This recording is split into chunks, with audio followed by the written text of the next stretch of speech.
8 years ago, I arrived in Canada from India with my 3 little girls. God has blessed me with these beautiful daughters, all of whom love the Lord and have served Him their entire lives. They have been a source of strength and encouragement. I can't imagine life without them by my side.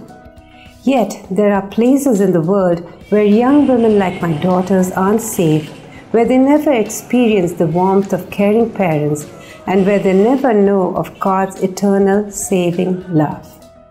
Enslavement, trafficking, bondage. For most of us, these evil practices seem like wretched memories from a less enlightened time. Yet the reality is that today heartless criminals are exploiting the vulnerable in ways that are nearly beyond description. And few are more defenseless than young girls, many sold by their own parents who tragically consider their daughters a liability and a curse. Contrast this attitude toward a young life with the tender words of Christ in the Gospel of Matthew. Whatever you did for one of the least of these brothers and sisters of mine, you did for me. These and numerous other scriptures vividly declare God's love for His creation and, in turn, reveal how we are to treat those around us. Such passages are the only hope for the unjustly exploited, as they bring light into the hearts and minds of those who can change and transform the long-held attitudes and beliefs that darken their culture. Last year, I went back to India to visit my elderly father in Bangalore. One day, I visited Kamatipura with my friend Arokyasamy, who ministers in that area. The squalid section of Mumbai has the notorious distinction of being the world's largest red light district. Here, thousands of young girls are lured by pimps, assuring them of good jobs, but instead they are sold to brothel owners who brutally force them into prostitution.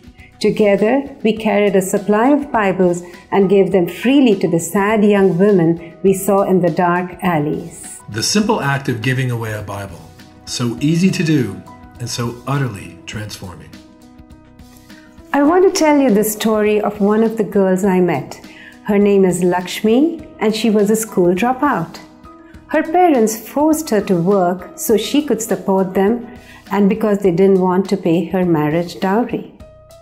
A local church worker, someone like my friend Arokyasamy, gave her a Bible.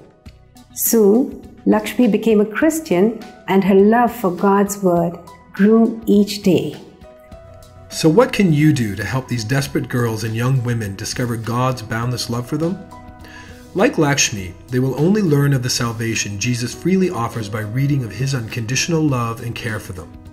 And this will only happen for the many school dropout girls if they are able to complete their education and learn to read.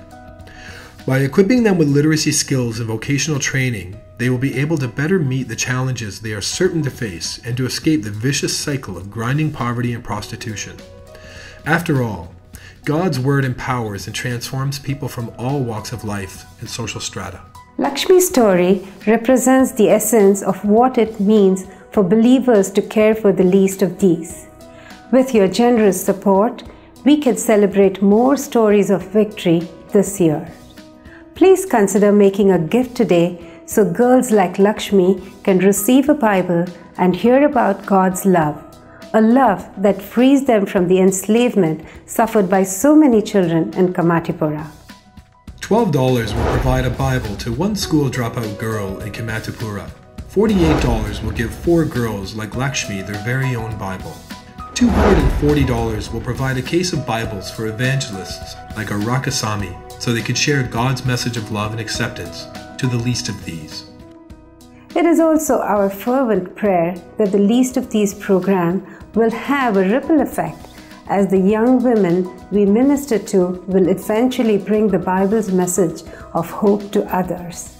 Only then will the vast need be met as countless lives are rebuilt on the everlasting foundation of God's Word. We have already witnessed this type of success in the life of Lakshmi. Today, she is ministering to other HIV-positive women through a church she started. The faces I saw in Kamatipura remain with me. I thank God that my own 3 daughters are safe and cherished and are filled with the love of God.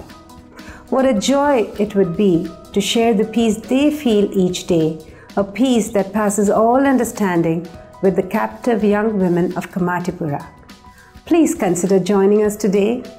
A sea of precious lives is watching and waiting.